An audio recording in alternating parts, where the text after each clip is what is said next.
के हुन्छ रामरी खतिवडा ज्यू आउनुहुन्छ त्यो क्षेत्रबाट के छ अब उहाँको अवस्था? हामीले पनि पटक पटक रामरी खतिवडा ज्यूलाई भोट हाल्न पठायौँ, पठाएकै हो।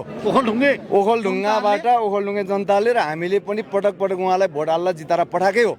तर भइदियो के भनेदेखि रामरी खतिवडाले बारम्बार जित्नुभयो, तर त्यहाँको जो हामीले भोट हालेको जनताले बारम्बार हार्ने अवस्था आयो। हाम्रो भोटले कहिले पनि जितेन। अब यसपालि हामीले के खोजिरहेका छौँ भने आउनु चुनावमा चाहिँ कुनै व्यक्तिले जित्ने होइन, भोटरले जित्ने अवस्था सिर्जना गर्नको लागि राष्ट्रिय स्वतन्त्र पार्टी मार्फत चाहिँ यो अभियान हामीले सञ्चालन गर्दैछौँ।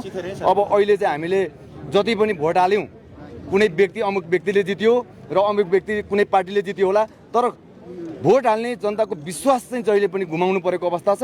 अबको चुनावमा राष्ट्रिय स्वतन्त्र पार्टीलाई जिताउँदै गर्दाखेरि हामीलाई पूर्ण आशा के छ भने जनताले जित्छ।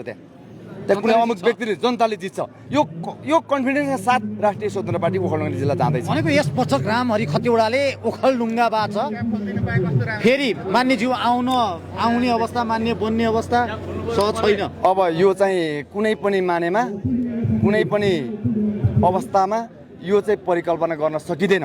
किनभने यो हामीले राम्रो काम गऱ्यौँ कि गरेनौँ भनेर होइन, उहाँहरूकै बेइमानी, नराम्रो काम, ठगी, जताततै चाहिँ जनताहरूलाई ढाँट्ने, भ्रम छर्ने चटकी कुराहरूले गर्दाखेरि उहाँहरू आफ्नो कामले नै उहाँहरू आफै विस्थापित हुनुहुन्छ। जब कि राष्ट्रिय स्वतन्त्र पार्टीले, मैले अथवा राष्ट्रिय स्वतन्त्र पार्टीले अथवा अर्को कसैले दोष दिनुभन्दा पनि उहाँहरू आफ्नो कर्मले नै उहाँहरू आफै विस्थापित हुनुहुन्छ जनताबाट। अब भनेको ओखलढुङ्गाको अबको उम्मेदवार जसरी चर्चा हुँदैछ, आज विश्व पोखरेल प्रवेश गर्नु भएको छ, के छ तपाईँहरू तयार हो उहाँलाई अगाडि बढाउन? अब यस्तो छ, राष्ट्रिय स्वतन्त्र पार्टीको विभिन्न मापदण्डहरू छ, त्यो मापदण्ड त पुरा गर्नु नै पर्ने हुन्छ। तर सम्भावित उम्मेदवार आज जो प्रवेश गर्नुभयो हाम्रो पूर्व एआइजी विश्वराज पोखरेल सर, उहाँ चाहिँ हाम्रो सम्भावित उम्मेदवार चाहिँ हुनुहुन्छ। अब सम्भावित त हुनुहुन्छ, जित्ने सम्भावना, जित्ने निश्चितता, उहाँको इमान्दारिता, उहाँको निष्ठा र उहाँको प्रतिबद्धतालाई ओखलढुङ्गा जनताले स्वीकार गर्छन् र उहाँलाई पास गर्छन्, अनुमोदन गर्छन्, जिताउँछन्। हामी जिताउँछौँ, तयार हो तपाईँहरू? हामी तयार हो।